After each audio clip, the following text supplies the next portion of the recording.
Candidate की list का सबसे पहले जिक्र करते हैं। बीजेपी की पहली लिस्ट जो है वो आ चुकी है। कब आई? 2 मार्च को आई, जिसमें 195 कैंडिडेट्स का भारतीय जनता पार्टी की तरफ से ऐलान कर दिया गया। कांग्रेस की पहली लिस्ट में सिर्फ 39 कैंडिडेट्स का नाम था। 8 मार्च को, 2 मार्च को बीजेपी, 8 मार्च को कांग्रेस पार्टी की तरफ से लिस्ट आती है। बीजेपी बिहार, महाराष्ट्र को छोड़ सभी राज्यों में सहमति बना चुकी है सीट शेयरिंग को लेकर, महाराष्ट्र और बिहार को छोड़। कांग्रेस बिहार, झारखंड, महाराष्ट्र और केरल में अभी भी पेच फंसा हुआ है। बिहार जहां पर राहें आसान नजर आ रही थी कंपैरेटिवली, वहां भी पेच फंसा है। प्रचार देखिए, प्रधानमंत्री नरेंद्र मोदी को आप देख रहे हैं, ताबड़तोड़ जनसभाएं, ताबड़तोड़ चुनावी रैलियां और विकास से जुड़ी परियोजनाओं का लगातार लोकार्पण, उद्घाटन, शिलान्यास किया जा रहा है।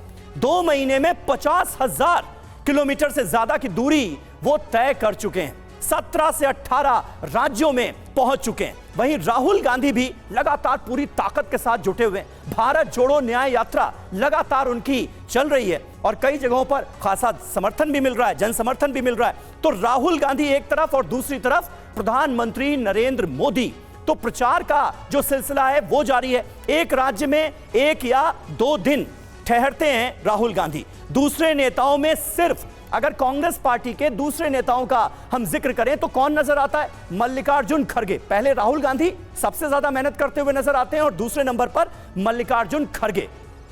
अब नए दोस्तों का जिक्र करते हैं। बीजेपी देखिए, महाराष्ट्र, बिहार, यूपी, आंध्र में अपना कुनबा बढ़ाती हुई नजर आ रही है। आंध्र में अभी अभी जिक्र हुआ टीडीपी का, चंद्रबाबू नायडू का। ओडिशा में भी एनडीए का विस्तार संभव है। यह बड़ा डेवलपमेंट है क्योंकि बीजेपी और बीजेडी ऐसा लग रहा है कि 15 साल बाद एक बार फिर साथ आ जाएंगे। यह एक बहुत बड़ा डेवलपमेंट होगा। ओडिशा के मद्देनजर एक तरह से कंपटीशन ही खत्म हो जाएगा।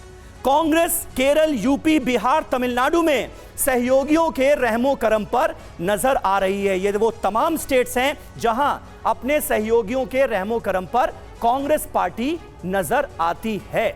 ये सारे समीकरण जो हैं अवधेश जी, ये किस तरफ इशारा कर रहे हैं? और अभी अगर कुनबे की मजबूती के तौर पर हम बात करें तो किसका पलड़ा भारी नजर आता है? देखिए, कुनबे की मजबूती के आधार पर उत्तर देने की आवश्यकता नहीं, लेकिन 2 चीजें इसमें महत्वपूर्ण है, ये ध्यान रखिए। एनडीए के तरफ जो साथी आ रहे हैं वो उनमें ज्यादातर ने अपने पुराने साथियों को छोड़ के एनडीए का हाथ लिया है। नीतीश कुमार महागठबंधन से निकल के आए हैं कि हमको इनके साथ नहीं रहना है। जयंत चौधरी समाजवादी पार्टी या INDIA गठबंधन से निकल के बाहर आए हैं कि हमको यहां आना है। अगर महाराष्ट्र में चाहे वो राष्ट्र इस समय अजीत पवार की राष्ट्रवादी कांग्रेस पार्टी हो, शिंदे हो, ये सब अपने ग्रुप से निकल के बाहर आए हैं। ये है इस समय की परिस्थिति। तो ये गुणात्मक अंतर है। दूसरा जो अंतर है कि अभी तक भारतीय जनता पार्टी से कुछ पार्टियां गठबंधन करने से बचती थी या शर्त लगाती थी कि आप अपनी आइडियोलॉजी को पहले बाहर रखिए, प्रोग्राम बनाइए। इस समय बीजेपी संपूर्ण अपनी आइडियोलॉजी पर चल रही है। इस समय कॉमन सिविल कोड उत्तराखंड में आ गया है। सीएए लाने की घोषणा हो गई है कि सीए को जारी करेंगे। इसके बाद नवीन पटनायक जो इसी आधार पर छोड़ के गए थे, जो कि तेलुगु देशम छोड़ के गई थी, उसको समस्या हो रही थी, वो सारे अगर लौट के आ रहे हैं तो एक बदलाव है भारत का। आइडियोलॉजी के आधार पर भी है, उसके पीछे हिंदुत्व और राम मंदिर भी है, राष्ट्रवाद है, विकास है। तो ये एक बड़ा बदलाव है कि वैचारिकता को स्वीकार करते हुए बिना घोषणा के आ रहे हैं। जो INDIA है, जिसको आप बार बार कह रहे हैं गठबंधन, वैसे तो INDIA गठबंधन कभी बना नहीं था, बैठे जरूर थे। कभी भी पश्चिम बंगाल में ममता बनर्जी ने सार्वजनिक बयान नहीं दिया था कि कांग्रेस के साथ हर हाल में इंडिया को जीवित रखने के लिए गठबंधन होगा। आती थी ना वो। तो ये बिल्कुल साफ है। एक भी पार्टी, माने बिहार को आप छोड़ दीजिए और महाराष्ट्र में टूटी हुई छोड़ दीजिए, तो किसी भी स्टेट में उस रूप में INDIA नहीं है। तमिलनाडु में चूंकि एक गठबंधन बना हुआ है, वो अपनी जगह से कायम है। केरल में गठबंधन नहीं है, आंध्र में नहीं है, तो गठबंधन ये है कहां?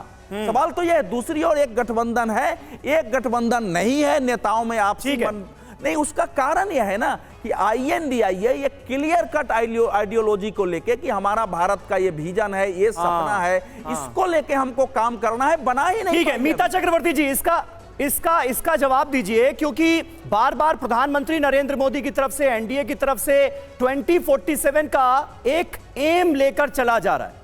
ये लगातार बताया जा रहा है कि भाई विकसित भारत बना देंगे हम देश को, विजन वो सामने रख रहे हैं, वो विजन इंडिया गठबंधन की तरफ से नजर नहीं आ रहा है, नजर आ रही है तो आपसी सिरपुटअव्वल। पहले तो मैं ये बता दूं कि गठबंधन या अलायंस का मतलब सिर्फ प्री पोल अलायंस नहीं होता है। फॉर एग्जाम्पल अगर आप केरल देख लो, केरल में बीजेपी है ही नहीं, बीजेपी डिस्टेंट थर्ड है, वहां पर फाइट है कांग्रेस और लेफ्ट फ्रंट के बीच। तो हम लोग क्यों केरल में कांग्रेस और लेफ्ट फ्रंट अपनी पॉलिटिकल स्पेस में कॉम्प्रोमाइज करेगा बीजेपी के लिए और सीट शेयरिंग में जाएगा?